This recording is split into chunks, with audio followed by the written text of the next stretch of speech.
Call the meeting to order. Please stand for the pledge and opening prayer.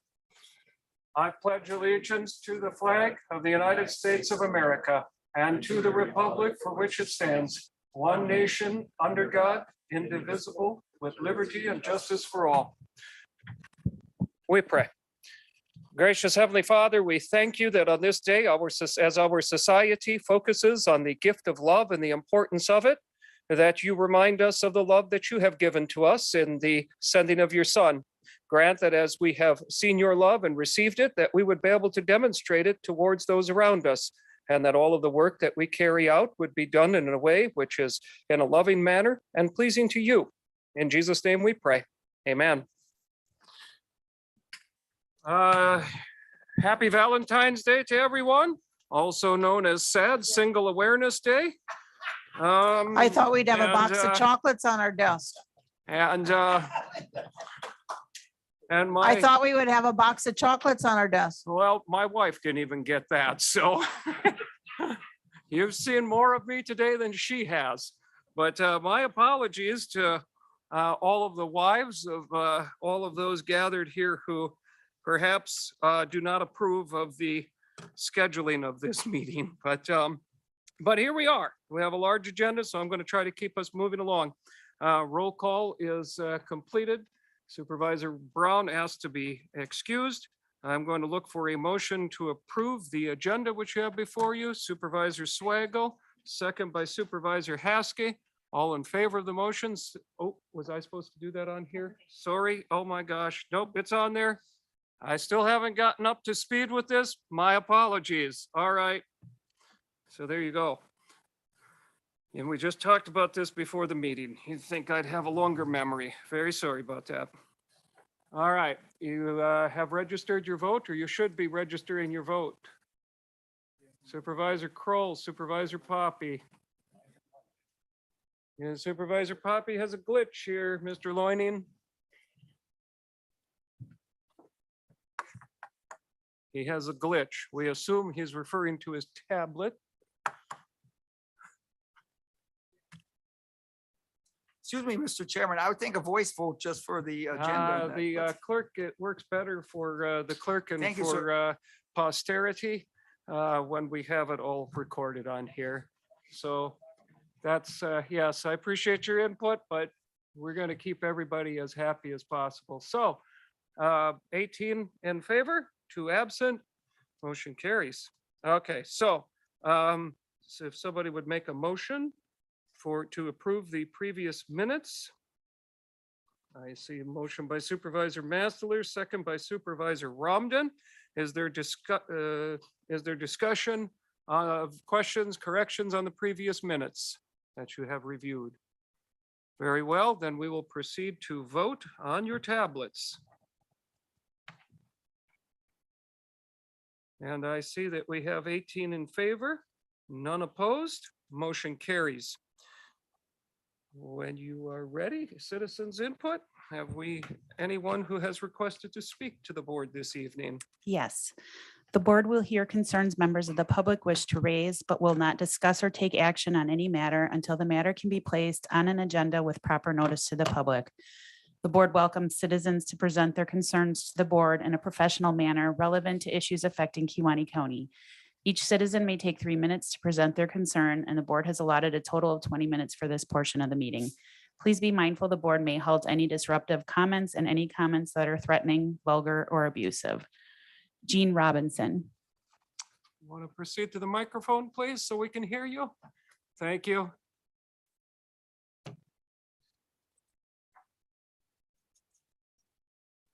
I'm just here to find out what we have to do to protect the wells in our area.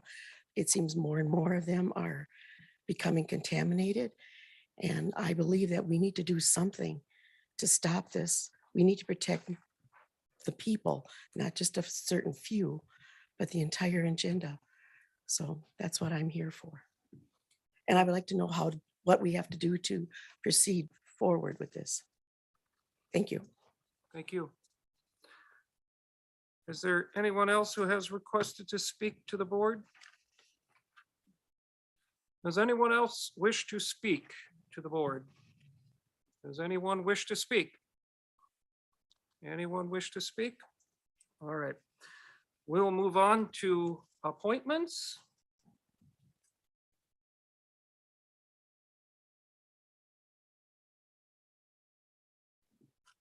Okay, so I need a motion to approve the appointment. I have a motion from Supervisor Vollenweider and second by Supervisor Lazansky to approve the appointments that you have before you.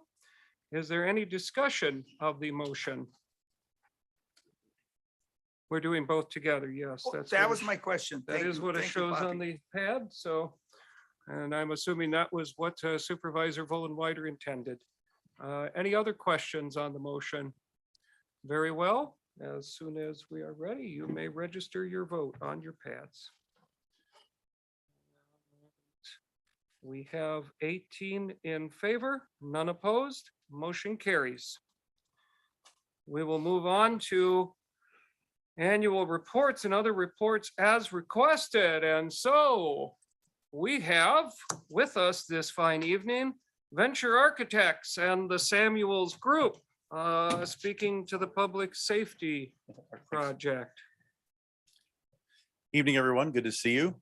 Corey and Brad are in the back here from Venture to answer any questions. Our intent with the presentation tonight is to give you an update on how the progress is coming along with the design of the new jail, as well as kind of explaining the next steps in regards to what you can expect over the course of the coming months with bringing the project to bid and then bringing those bids back to the board here. So do have some pretty pictures to share with you. So this front picture here kind of gives you some imagery of the west elevation of the building. You can see that this area that has the glass doors there would be the main entrance to the jail facility. You can see from the imagery that we had shown you initially, the outside of the structure has changed slightly in regards to materials. We've been dealing with market trends in regards to materials fluctuating throughout our markets right now.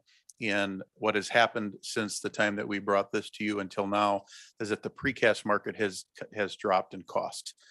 We like to be able to maximize the amount of precast panels. So you can see the areas that are outside of the brick there, except for the one just above the canopy there, would be precast panels. And as we go around the building here, you'll see that a majority of the building is going to be done with exterior precast panels to be cost efficient, but to still give you something that has a long life expectancy with it and obviously perform from the correctional piece. We have put the brick elements here on the front entrance to give a calling card or a location for the main entrance. The darker area that you see up on top there would be the mechanical mezzanine, and we'd be looking at some metal wall panels that would be there. This is a floor plan for the jail facility.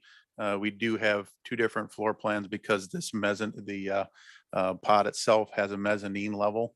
But to kind of give you an idea of the configuration, we have went through the initial floor plan that we presented to you back last year with the budget. We had to start to incorporate in the design development phase the mechanical and electrical components, which really starts to determine the amount of space that we need for those units, as well as to deal with some of the circulation throughout the building. So as the design continued to progress, we do updated budgets as well. And at the end of design development, we do an updated budget. We had finalized a floor plan a few weeks ago. We did an updated budget, and with some of the changes that were made, the budget had increased. So we had to come back with some reductions for the overall layout of this facility. And we have made those reductions to the floor plan that you see before you. And some of the things that we've done, we looked at an electrical room that was in one corner of the building. We've moved it up into the mezzanine. We've done some changes to the vehicle sally port. We've lowered some of the precast walls. We've removed a storage mezzanine that will be treated as an alternate. We've made some reductions in the overall square footage, both east and west and north and south, with some small incremental reductions in some of the rooms to be able to reduce the footprint of the building and effectively reduce the size of the structure to get it closer to the budget. This area up here, you can see the green that's in there. That's mechanical space. One of the other things that happened through the course that we were able to reduce the number of air handlers by one, which was able to save some dollars as well, but still meet compliance in regards to what we need for smoke compartments. So there's been some effective planning, and I guess it give you those steps to explain to you that we know that we have a budget to manage to. And this floor plan right now, when I had taken this out to bidders for an update on the budget, we're within about 3% of the number, the 25.6 that we talked about. This number came in slightly over 26.4 is where we were without any contingency. Now, what I explained to the committee is that just take a pause there when you see that there's numbers that are at that level. Those are updated budgets and estimates that we're getting from contractors. And at this point, we are telling them we're going to put this project out to bid in May. So they have candidly told us they put some escalation factors or some inflation factors on that for the May element. So if you think about that percentage, and they've told us that it ranges anywhere from 5 to 10% on their escalation factors. If that escalation is over projected, we are probably right in line with the budget. If it's under projected, then we may be over the budget. The element that we have right now is we've reduced this square footage. We've come down to an efficient design without affecting the bed count. So driving the bed count, making sure that the intake hasn't changed in regards to the efficiency of bringing individuals into booking and those sorts of things. Our recommendation is we're going to take this design, because we are that close to what our projected budget is, out to bid. So what that means is we'll take these documents, get them through construction documents, because right now we're at the end of DD, get through construction documents, and then put it out for public bid. And I'll talk about that towards the end of the presentation here. Just some other photos here. This is still the one that I showed you without some of the language that's in there. This is pulling back a little bit further. This would be from the southwest side of the campus, kind of spanning out. Another view here. The other thing that we did is we've reduced the amount of landscaping. You'll see that it may look a little bit sparse in there because of the campus and because of budget constraints. We're going to make sure that we get some landscaping in there, but it doesn't need to be real heavily landscaped in regards to the function and the campus that's there. You'll see the precast that's wrapping around. That's the metal wall panels that would be up in the mechanical space. We're able to use those metal wall panels at that location because it's outside of the secure perimeter. There's a secure perimeter in the jail that obviously is secure to keep people in there, and then there's space outside of that. So we're able to utilize a different panel system there. So another view from that angle. This kind of gives you a higher shot here, gives you the idea of the loading dock that's on the south end there. This campus is laid out with a master plan in mind, so that in the future, if you would decide to continue to add on to this campus, that the sheriff's office would be extended to the south, and then other government offices and courts could be added to the west connection point there, and that main entrance would still be at the end of that corridor, or the end of the sidewalk that's shown there from that main entrance perspective. So those are the pretty pictures that we have for you. Kind of want to walk through with you what the next steps are. We are targeting the first week in May to have the bid documents out on the street. And when I say out on the street, we put together the bid documents in multiple bid categories. So we'll break that down by concrete, steel, masonry, mechanical, electrical. We end up having sometimes 20 to 25 different bid categories, depending on the market and the contractors to support that market. And then what we will do is we will publish that out to all the bid houses so that local contractors are able to bid on those. Those bids will then be brought to the county in a public bid opening. We may use this room, larger meeting room, whatever works for you. And on bid day, we actually read all of those bids aloud for each one of those bid categories. After that is done, we take those bids and we qualify those bids, meaning that we will go back and identify each one of those bidders, talk to the apparent lows, and make sure that they are compliant with the specifications and the scope that they are bidding on. Okay. That then, through that qualification process, we will bring back to you a bid recommendation of bidders. And at that point, we will then know what the apparent lows are with a recommendation to you, the board. The process that would happen is we would probably bring that list to the standing committee for the jail oversight right now, and then bring it back to you, to the board, for action. Now, let's say that we are over budget. Not all is lost. You have opportunities for each one of those bid categories to either accept or reject them. By bidding it, you're not locked into those bids. There's some that you may want to grab. There may be some that we want to rebid. we may not have enough coverage in one, and we may just have one bid, or we may have no bids and we have to rebid them, or one of them just may look out of line and we need to rebid those efforts. So we do have opportunities to be able to rebid elements. We can rescope some of those categories as well if we have some issues with the budget. But that would be our strategy moving forward. If we put the bids on the street first week of May, I think your proposed meeting in June would be on June 20th. I actually think we would be able to have that accomplished for your June 20th meeting to bring that to you. Don't hold me to that yet. It may be into July, but right now we're going to target that June meeting to bring you a bid summary for proposed low bidders. Questions on process? Questions on anything? Clear as mud? Any questions? All right, going once. Okay, thanks everyone. Thanks for your time. Thank you. Thank you for sharing your Valentine's Day with us. My wife is pleased. Yeah, that's what makes a marriage strong. Okay, we'll move on to the administrator's report. Nothing to report, Mr. Chair. All right, we'll go into the committee reports. I'm going to, for the sake of time, I am going to take all of those reports together. If there are any questions on any of them, Supervisor Augustine. I have some questions about bug tussle, some concerns that were brought to me today by Greg Hoffman from H&H Utility Excavating. Mr. Feld, if you're agreeing, I think you know what we're talking about here. I do. There's some very large payments that have not been made to this excavating company, and he's concerned about that. Where do we stand as a county if payments aren't made to subcontractors that Bug Tussle said they were going to make? And how do we move forward here? Can we look into this, or can we stop payment to Bug Tussle on further grants till these are cleaned up? I have a line of emails here from him, from the PSC Commission, and some other emails. And what he brought to my attention today is pretty concerning. I am aware of the concern. I did have a conversation with Mr. Schneider regarding it.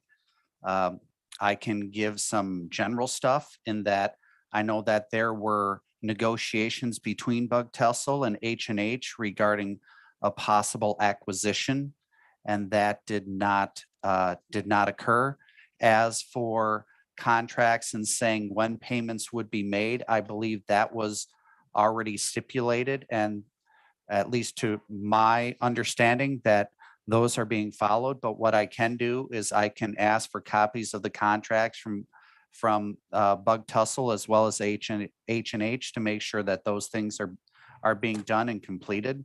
As for contractual disputes between parties, I am very reluctant of getting involved in a contract between two businesses and having the county now being the referee regarding those types of things. If there is an issue and if the work is not being done, then from the county standpoint, and I will defer to Corporation Counsel if I say this incorrectly, but if the items within the contract are not being fulfilled, then we can take action in that respect. If there is a disagreement between two parties within that contract, that is, the county does not have any purview or authority regarding who Bug Tussle pays or doesn't pay. And so I'm leery about getting in the middle of that, but I can follow up again with Bug Tussle as to what the issue is and where the payment schedule is. Okay, one other question I have too is I know we voted a couple months ago to push their first payment back. My concern there is, did they not have the money to pay us, or was it because all of our money was not lended out to them? It was the latter, Supervisor Augustine. It was not that they didn't have the money. It's just we felt from an administrative standpoint is that if you were paying money on when you haven't Correct. taken the full draw. So it's the latter, not the former. Okay, I just think we need to keep a close eye on this. Understandable. Questions on any other reports? Yes, Supervisor Haskey. I just wanted to give an update about human services. The agency continues to work through position now that Melissa has transitioned into the director's role. This past month, Laura Berkovitz, who had been working in behavioral health for 20 years, posted into the open child waiver position. The position left vacant as a result of that transition will be posted internally within a week or so. With Rhonda Remmel's retirement, interviews are being held for the vacant child protection and youth justice position. The position was offered to Stephanie Shikoski. She will start in the agency on February 27th. Filling of these positions was approved by the executive committee.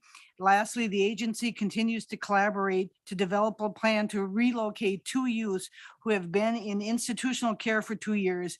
It is hoped that they will be relocated into the community by the end of March. So that's the update for human you. services. Any other reports, questions on any other reports, minutes? All right. Very well. We'll move on. First reading of ordinance, we have none. So we'll move into consideration of resolutions. We have the resolutions. Anytime you're ready. A resolution approving budget amendment to accept funds to increase the emergency management administrative assistant position from part-time to full-time. Fiscal impact, 26,183 increase in revenue, 26,183 increase in wages and benefits. I have a motion by Supervisor Romden, a second by Supervisor Masteler. Are there questions, discussion? Supervisor Teske. On line 18, it says the 3rd day of February. It should say the 14th day. Thank you. Correction. Any other questions? Supervisor Swaggle? It states on here that the Point Beach nuclear plant is going to pay this, or am I? Picking up the tab. Tracy, do you care to explain that or? I can do that, Mr. Chair, if you'd like. Thank you. Unless you would like to. Okay. Go ahead. To answer your question, Supervisor, yes, the nuclear power plant had identified the need and the want of having a full-time assistant to assist Ms. Nolenberg with her duties. We had talked about what that cost would be for additional salary and benefits, and that would be invoiced to Point Beach. Point Beach, the authorizing representative was okay with the additional money, which is roughly, I believe, $27,000. And so we have given them a new invoice with that. They were amenable to that additional cost. And they also, it's also understood that if for some reason they were to reduce that assistance, that financial assistance, then we have every right and ability to therefore bring that position back down from full-time to part-time. So in other words, nothing out of your pocket, Supervisor Swaggle. Other questions? Very well. You may register your vote. 18 yes, none opposed, motion carries. Are we ready for the next resolution? Request that the state revise the current real estate transfer fees revenue sharing formula. Fiscal impact statement.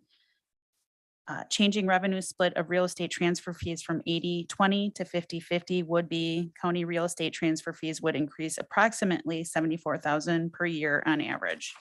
I have a motion by Supervisor Romden, a second by Supervisor Haskey. Are there questions? Are there? Yes, Supervisor Teske. On line 30, now therefore be it resolved by the Kewaunee County Board of Supervisors that it doesn't say anything about today's date. Okay, so it should have today's date. I think as there's some your- words missing there. Okay.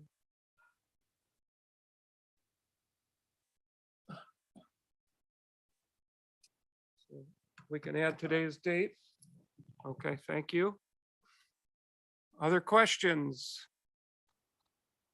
All right. There's a question, Supervisor Luke, sorry. Is there a certain percentage that we have to give to the state? Yes, that there is currently. Would you? Correct. Yes. But we're reducing it to 50%. Well, we're requesting that it be reduced. I can answer that if you'd like, Mr. I Chair. keep somebody, you're pointing at somebody back there. Okay, Jermaine, do you have any comment?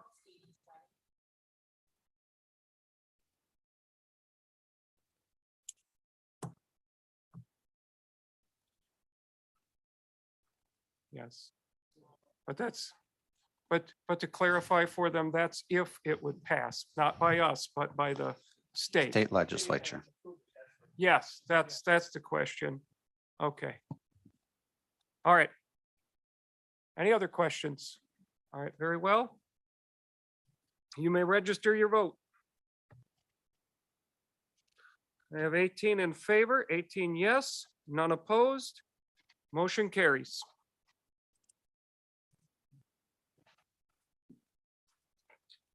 Whenever you're prepared for the next.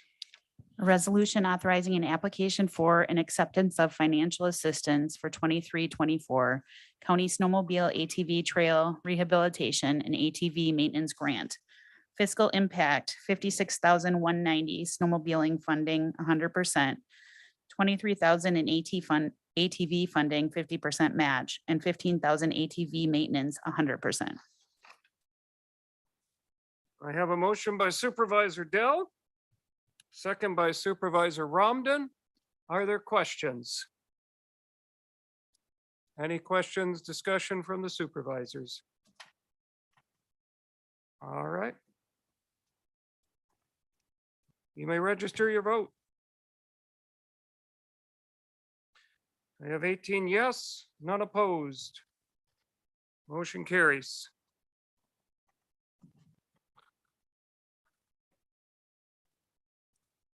All right, yes, 18 yes, none opposed. None. Sorry. I gotta speak into the microphone. I gotta follow my own advice. All right. A resolution rescinding so much of resolution number 25-12-2022 involving the taking of a tax deed on parcel number 1301819.134 and approving the rescission of the tax deed on parcel number 1301819.134. No fiscal impact. Do I have a motion? Supervisor Romden, second by Supervisor Vollenweider. Are there questions, discussion? Supervisor Teske? On line 12, it should say February 2023 and not December. Hmm. But then I also want to know why we're rescinding this. Mr. Felt, can you speak to that or Corporation Counsel? I can. We are rescinding it because there was an error, a clerical error made that resulted in the wrong tax identification number being listed. So the deed was actually executed on the wrong parcel number. So we're correcting that mistake. Good mistake to clarify or to clean up. Other questions? All right. You may register your vote.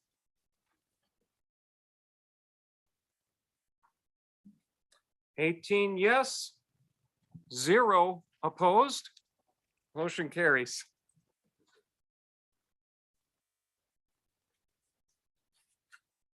Whenever you're prepared for the next resolution.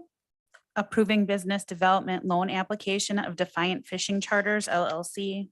Fiscal impact, $14,000 loan to Defiant Fishing Charters. I have a motion by Supervisor Masteler, a second by Supervisor Romden. Are there questions, discussion? Supervisor Swaggle?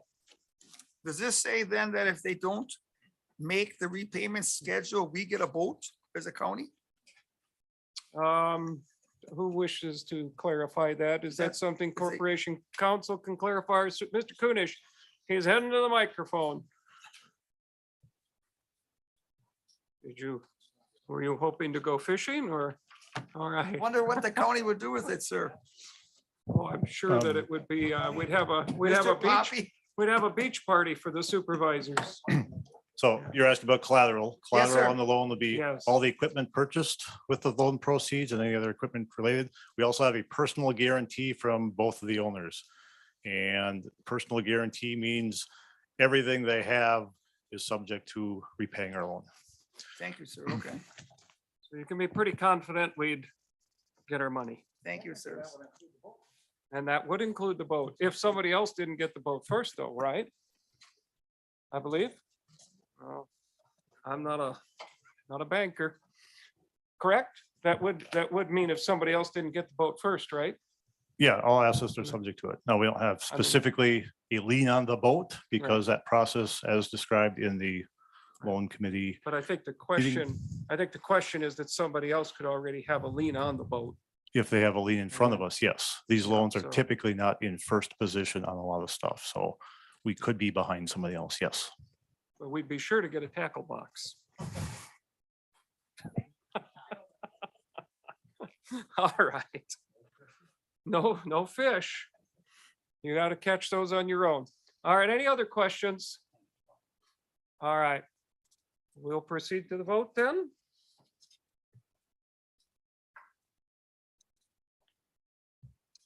$18 yes, none, 0 opposed. Motion carries. All right.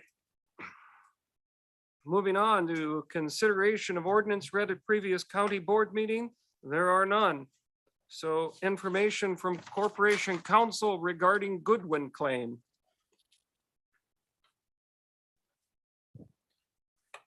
So this is really just an update to the board. Could you please hold your mic closer to you, please? Sure. Is that any better? All right. So I'm just going to kind of give a synopsis of where things are at right now so that the board is aware of this pending litigation. So Mr. Goodwin was a guest at our Kewaunee County Jail who believes that he did not receive adequate care during his stay. He has, for that reason, filed suit. That matter was referred to our insurance carrier, and the insurance carrier is handling it at this time. So since this is a pending litigation or matter of pending litigation, I don't have any further comment at this time. All right, thank you. If there are questions that Mr. Depot was able to answer, you may ask them, but it sounds like there's probably not further information that's going to be able to be offered to you. All right.